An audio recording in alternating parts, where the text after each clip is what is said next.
Hello everybody, this is Excalibur of Excalibur Zone Gaming, and last night was a pre-release for Fate Reforged, the second set in the Cons of Tarkir block. And started at midnight at my FLGS, Richmond Comix, and consisted of 4 rounds. I picked the Jeskai set, white, blue, and red, because I was hoping to get the new legend Shu, I believe his name is. Let me just double check on the website here. Mythic. There we go. And yep, Shuyu in the Silent Tempest. That was my goal. Now I wanted to get him. I'm also looking at getting the other 5 3-cost, well, the other 5 legendaries, not monocolor, but set-based, or cons-based legendaries. There's Doftar the Adamant, or Dogtar the Adamant, 3 in a white. There's Shu Yun, 2 in a blue. Tassiger the Golden Fang, 5 in a black. Alicia who smiles at death, 2 in a red. She is off the hook. And Yasova Dragonclaw, she is also off the hook.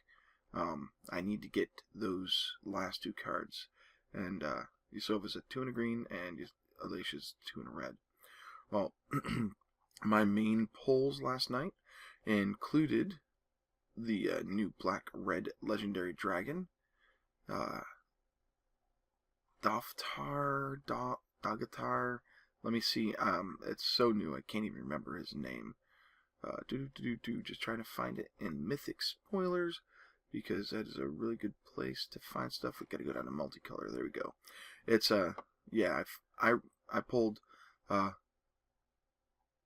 Colophon the Storm's Fury, or Cologon the Storm's Fury.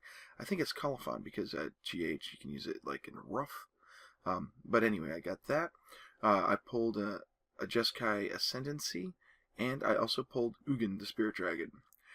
Ugin is off the hook scary good. Every time he hit the table, it was a win.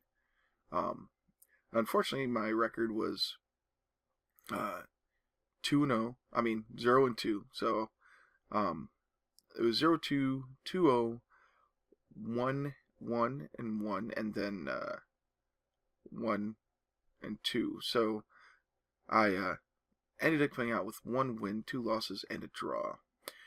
Either everybody got 2 packs because I didn't think I did that well, or the last guy I went up against, we said good game, shook hands after I killed him, and I would have won the match. And the next thing I know, he says, wait a minute, and goes back and does some tapping, and ends up overrunning because he had missed something he had in his hand. And then after the good game and everything, he went back and did moves that ended up winning him the game. Now, since it wasn't a super competitive tournament or anything like that, I went ahead and let it slide. I was irritated. But either he split his prize pack with me, or we both got 2 packs. So either or, I got some prize support. So I got 2 packs of Fate there, and I got 2 intro packs while I was there. And I saved the booster packs for a D6 crack pack that's going to happen on later today.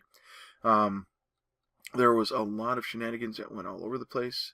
There is a really, really cool common dragon in mono red that I actually pulled. He has dash. Let me see if I can find him. Here he is, the Lightning Shrieker. Flying, Trample, and Haste. Nope, he doesn't have dash, but he's got haste. Flying, Trample, and Haste, and at the beginning of the end step, Lightning Shrieker's owner shuffles it into his or her library. That thing packs a wallop. It's only a casting cost of 5. And 1 red and 4 colorless. So he is a really good powerhouse in mono red. And I can see him being put in a lot of red win stacks. There were a couple other cool cards I got here and there, like Light Form. I have a foil Light Form, which when it enters the battlefield, it becomes an aura with Enchant Creature, and you manifest the top card of your library and attach Life Form to it. Enchanted creature has flying and lifelink. Now that is a really cool enchantment, and you can set it out when you don't have enough mana to cast creatures, and you get a creature off the top of your deck. And of course, with Manifest, you can turn it face up at any time for its mana cost if it's a creature card. So it's like turning any and all of your cards into Morph, and Manifest is really cool. So I'm going to be looking at a couple of these new mechanics really, really, really closely. First is going to be Dash. Dash is a very awesome in aggro decks. You get some flash creatures going, you're going to kick some butt if you can get them out quickly, because they go right back to your hand unless they're blocked and killed or something like that. The standard environment has changed because of these mechanics. There's also Manifest. Manifest turns your entire library into creatures, and especially if you get cards that allow you to do that. Let's see if I can find it. I pulled the white enchantment that allows you to manifest your deck, for the most part, for 1 white and 4 others. Let's see here. Just trying to find it so that you know what card I'm talking about. Oh, it's Mastery of the Unseen. 1 and a white. That's all it costs. Whenever a permanent you control is turned face up, you gain 1 life for each creature you control. Very, very awesome card. I got that out, and once that hit play, I was manifesting my deck left and right. I chose a lot of the cards in my deck so that it was creature heavy, so I could actually use Mastery of the Unseen on it. And for 3 and a white, it's an ability, manifest a top card of your library. So I was able to put up instant blockers that confused my first opponent, because it was the first time this had happened, and he attempted to destroy the creature as it was manifesting, but his spell went on the stack, and then it triggered, it went off, and then my creature came onto the battlefield because of the ability from Master of the Unseen. So his spell should have fizzled, but we rewound since it was a new one, a new mechanic, and I let him kill my creature after, when he got priority and declare blockers phase. So there are a lot of pretty cool cards in the set. I'm looking forward to collecting some of them. I made my first trade last night for a Hero's Blade. Equipped creature gets +3/+2. Whenever a legendary creature enters the battlefield under your control, you may attach Hero's Blade to it. +3/+2. In a Tiny Leaders deck, this thing is going to be off the hook, especially when you're running a Kemba deck, which is what I'm doing. Hero's Blade is going into it immediately.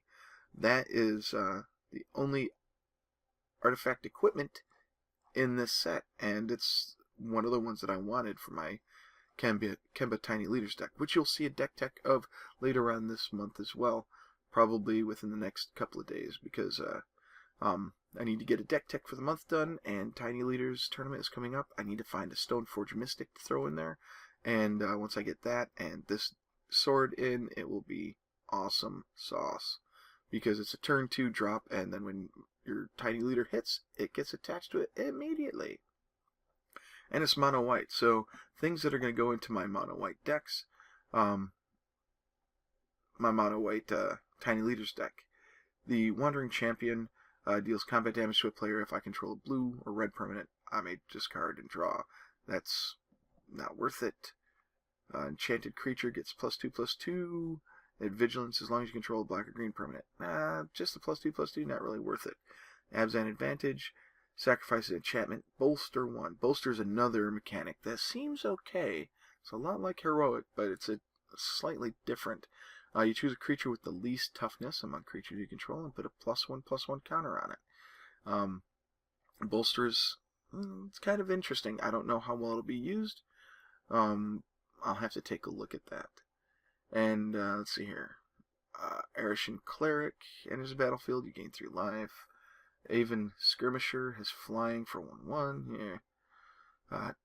Channel Harm. Nope.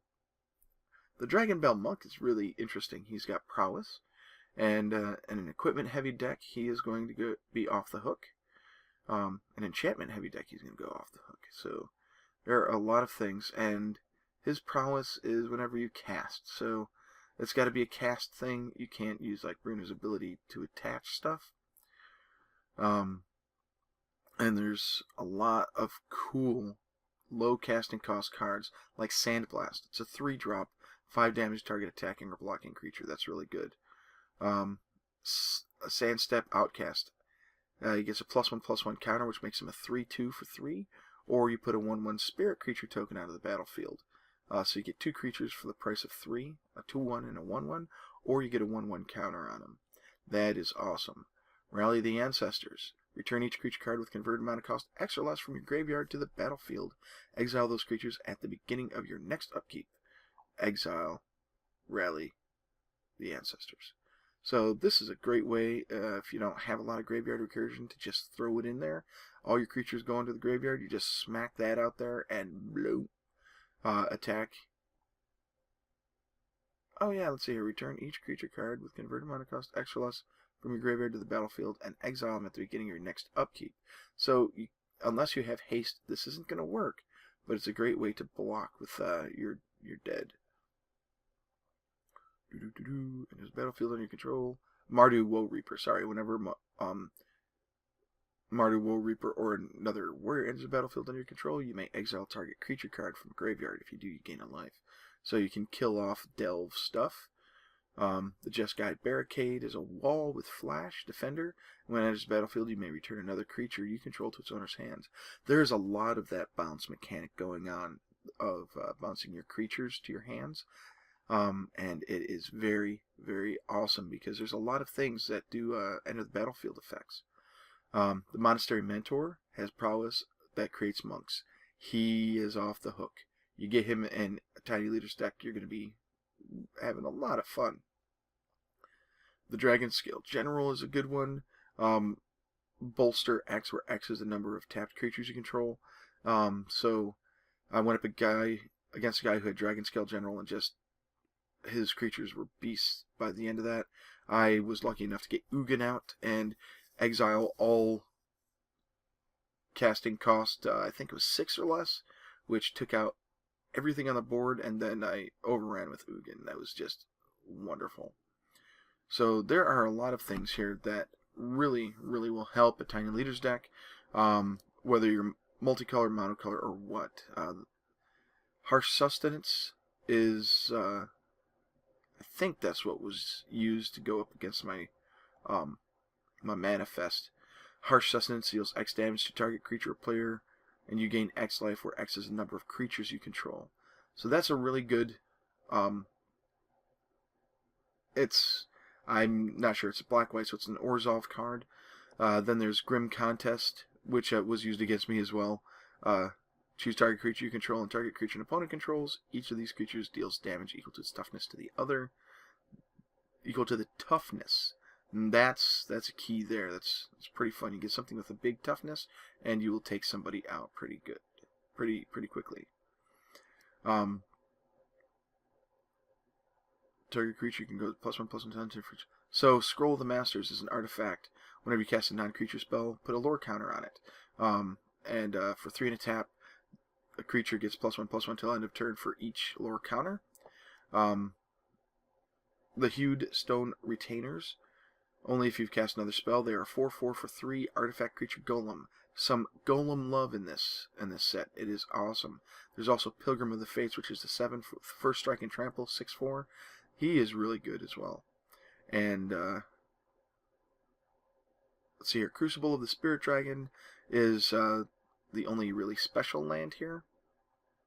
1 tap, put a storage counter on Crucible of the Spirit Dragon, remove X storage counters, add X mana and a combination of colors to your mana pool, or mana pool. Spend the mana only to cast dragon spells or activate abilities of dragons. So you either have 1 colorless or you have rainbows for your multicolor dragons. Fetch lands and stuff like that are... I didn't see any fetch lands here. I think they're Khan's fetch lands. But they are replacing the basic lands and booster packs with fetch lands and life gain lands. There are no bounce lands here. So This is a really, really cool set. I think it's better than Cons, and my main focus, there were 2 cards that I really wanted. 3 if you count the Blade of Heroes. I really wanted to get Ugin, and I really wanted Shu Yun. So I got 2 of the 3 cards that I've been really looking for, and that Monastery Mentor. Let me just double check what his name is. Yeah, Monastery Mentor. He's another one that I want because I'm actually trying to put together a monk EDH, a monk and cleric most likely, or possibly a monk and thief deck or something with 2 character classes from D&D. Maybe I'll put together a D&D party deck where I've got a bunch of parties put together that work together in with a good synergy.